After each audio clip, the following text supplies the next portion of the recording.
만일 그리스도 안에 있는 사람이 새로운 피조물이라면 이는 그리스도를 믿노라 고백하는 어떤 다른 부류의 사람들의 근거 없는 억측을 제어할 것입니다.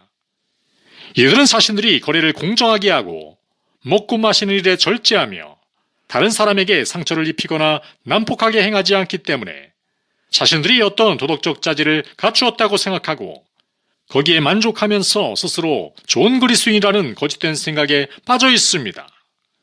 하지만 만일 이것이 우리가 그리스도인이 되는데 요구되는 것의 전부라면 이전 시대에 살던 저 유대들은 훌륭한 그리스도인이 되지 않겠습니까? 또는 바울이 회심하기 전에도 범사의 양심에 따라 살았다고 말했는데 그렇다면 회심하기 전에 바울 역시 훌륭한 그리스도인이 아니었겠습니까? 하지만 우리는 바울이 이런 행위에 의존하는 모든 태도를 버리고 오직 자신이 그리스도 안에서 발견되기를 원했음을 보게 됩니다. 그는 그리스도의 부활의 권능을 알기를 원했습니다. 또는 성령을 받았다는 경험적인 증거를 얻기를 원했습니다.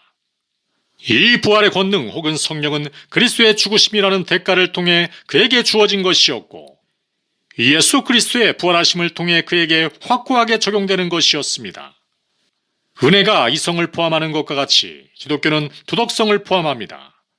하지만 우리가 단지 도덕주의자에 불과하다면 즉 하나님이 우리의 내면을 변화시키지 않으시고 성령의 강력한 역사로 말미암아 우리의 마음이 변화하지 않는다면 그리고 우리의 도덕적 행위가 새로운 본성의 원리로부터 흘러나오는 것이 아니라면 우리가 아무리 스스로를 그리스도인이라 부를지라도 우리는 그 큰 날에 벌거벗은 자로 나타나게 될 것입니다. 우리는 그리스도의 의로우심을 전가받지 못하여 하나님 앞에서 의롭다 하심을 받지 못한 사람들 가운데 발견될 것이며 또한 의롭다 하심을 받음으로써 얻게 되는 하나님을 즐거워할 수 있게 하는 능력인 거룩함도 자기 영혼 안에 지니지 못한 사람들 가운데 발견될 것입니다. 세상을 조금만 살펴봐도 우리는 적지 않은 사람들이 전에는 노골적으로 불경하게 살다가 그들의 악행과 많은 세상적인 잘못들이 나쁜 결과를 초래한다는 사실을 깨닫고 갑작스럽게 바른 삶을 살기 시작하는 것을 보게 됩니다. 그리고 그들은 이를 근거로 자신들이 매우 신앙적이라며 자화자찬합니다. 자신들이 이전과는 약간 달라졌고 또 전과는 달리 아주 못된 짓을 하면서 살지는 않는다는 사실을 근거로 말입니다. 하지만 그들은 동시에 어떤 비밀스러운 죄는 버리지 못하고 거기에 여전히 애착을 지니고 있습니다. 그 죄는 그들에게 마치 사랑스러운 들릴라 혹은 헤로디아와 같은 존재로서 그들은 이 여인들과 결별하지 않을 것입니다. 그들은 그들 안에 있는 어떤 비밀스러운 정욕을 죽이지 않을 것이고 그들 삶 속에 있는 어떤 악한 습관을 근절하기 위해 애쓰지 않을 것입니다. 하지만 허탄한 자여, 당신이 누구든지 간에 당신의 하나님이신 주님께서 당신에게 요구하는 것이 무엇인지 알고 있습니까? 철저한 회심에 미치지 못하는 그 어떤 것도 당신을 하나님의 나라에 들어가는데 합당하게 하지 못할 것이라는 사실을 당신은 알아야만 합니다. 불경스러운 삶에서 온전한 삶으로 전환하는 것만으로는 충분하지 않습니다. 온건한 삶에서 경건한 삶으로 전환되어야 합니다. 당신의 영혼 안에 있는 어떤 것들이 새롭게 되어야 하는 것이 아니라 당신 영혼 안에 있는 모든 것이 새 것이 되어야 합니다. 만일 어떤 한 가지가 부족하다면 많은 선한 일을 행한다 해도 아무런 유익이 없을 것입니다. 한마디로 당신은 단지 거의 새로운 피조물이 되어서는 안 되고 온전히 새로운 피조물이 되어야만 합니다. 그렇지 않으면 당신이 그리스도인이라고 자랑하는 것은 헛된 일입니다. 만일 그리스도 안에 있는 사람이 새로운 피조물이라면 이는 그가 속한 교단, 나이, 사회적 지위나 수준을 막론하고 스스로를 판단할 수 있는 틀림없는 규칙으로 제시될 수 있습니다. 왜냐하면 이는 우리가 충분한 근거를 갖춘 죄 용서의 확신, 평안과 행복을 그 위에 세울 수 있는 유일하게 견고한 토대이기 때문입니다. 실로 우리는 외적인 신앙 고백이라는 부러진 갈대에 의존할 수 있습니다. 많은 유교도들이 그랬던 것과 같이 만일 우리가 그렇게 진지하고 정직하며 도덕적인 삶을 살고 있다면 우리는 자신이 충분히 선하다고 생각할 것입니다.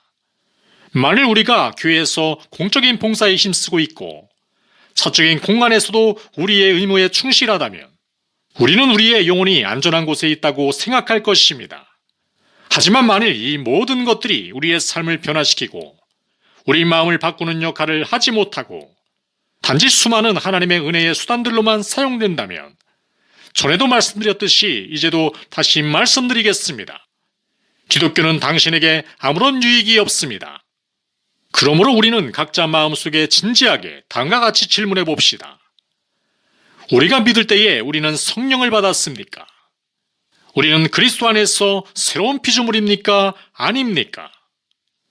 만일 아직 아니라면 최소한 우리는 그렇게 되기 위해 날마다 애쓰고 있습니까? 우리는 꾸준히 그리고 신중하게 거기에 이르기 위해 요구되는 모든 은혜의 수단들을 사용하고 있습니까? 우리는 금식하며 깨어서 기도하고 있습니까? 우리는 이것들을 게으르게 추구하지 않고 좁은 문으로 들어가기 위해 힘을 다해 몸부림치고 있습니까?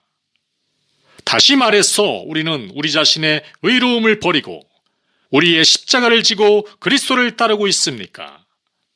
만일 그렇다면 우리는 생명에 이르는 좋은 길에 서 있는 것입니다. 좋은 씨가 우리 마음에 뿌려진 것입니다.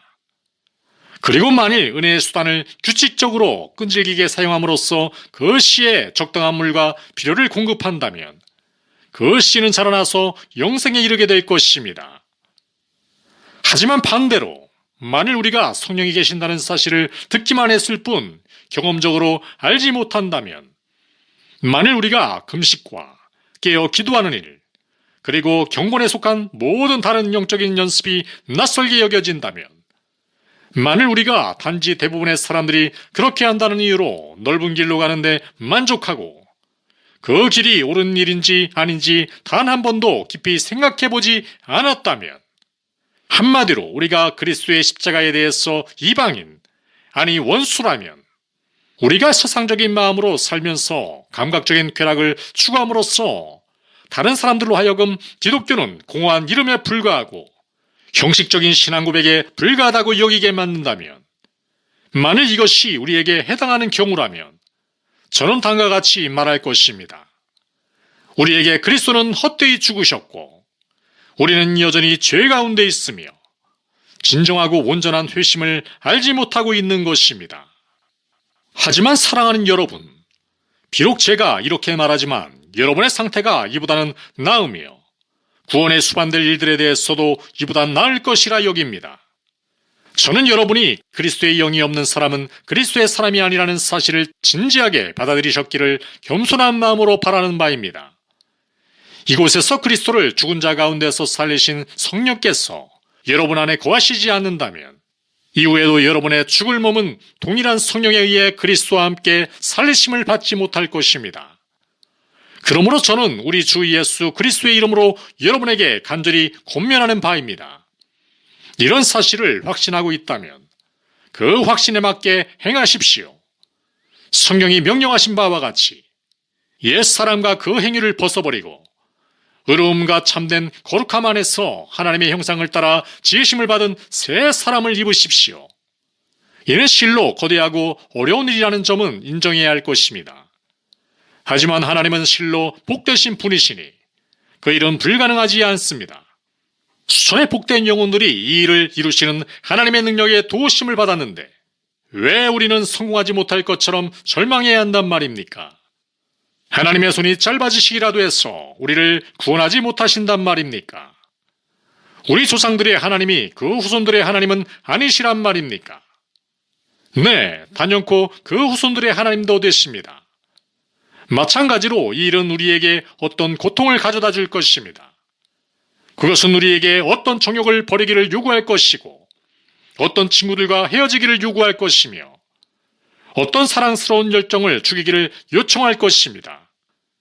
이것들은 우리에게 지극히 소중한 것들일지도 모릅니다.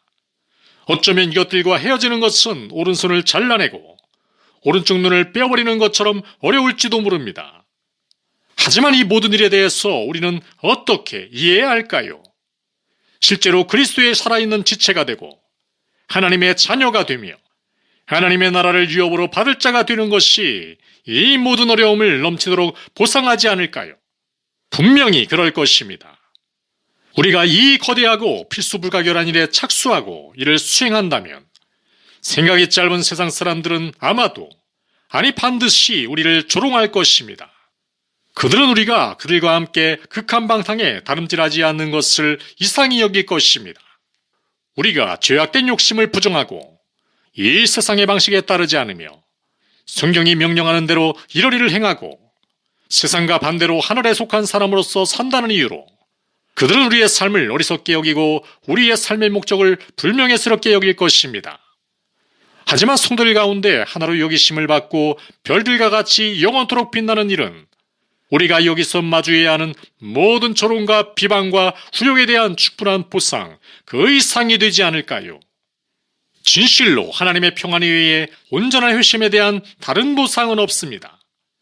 그것은 온전한 회심에 반드시 뒤따르는 결과이며 그것은 심지어 이 땅에서도 누릴 수 있는 모든 이해를 초월하는 평안입니다. 우리는 기뻐해야 할 커다란 이유가 있는 것입니다. 하지만 이것은 하나님이 그리스도 안에 있어 새로운 피조물이 된 사람들을 위해 예비하신 자비로우신 일들 가운데 가장 작은 것입니다. 이것이 영원히 계속되는 기쁨의 단지 시작에 불과할 것입니다. 죽음의 날은 회심하지 못하고 새롭게 되지 못한 죄인에게는 참으로 두려운 날이 될 것임에 틀림없으나 우리에게는 말하자면 새로운 출생의 첫날이 될 것이고 그날의 영원한 행복과 위로의 장면이 우리 앞에 펼쳐질 것입니다. 한마디로 새롭게 되고 거듭난 사람들이 복음의 모든 영광스러운 약속을 누릴 수 있는 실제적인 권리를 가지게 될 것입니다. 온전히 지혜로우시고 온전히 은혜로우시며 전능하신 하나님은 그들을 지금 여기서뿐만 아니라 하늘나라에서도 영원히 행복하게 하실 수 있을 것임은 의심의 여지 없이 분명한 사실입니다. 만일 이 모든 사실을 기억한다면 자신의 소중한 불멸의 영혼의 구원에 대해 아주 조금이라도 염려하는 모든 사람은 자기 앞에 이와 같은 약속들, 이와 같은 소망, 이와 같은 영원한 행복이 놓여 있음을 알기에 자기 마음속에 실제적이고 내면적이며 구원을 얻게 하는 변화가 일어나기까지 깨어서 기도하며 몸부림치기를 그치지 않을 것입니다.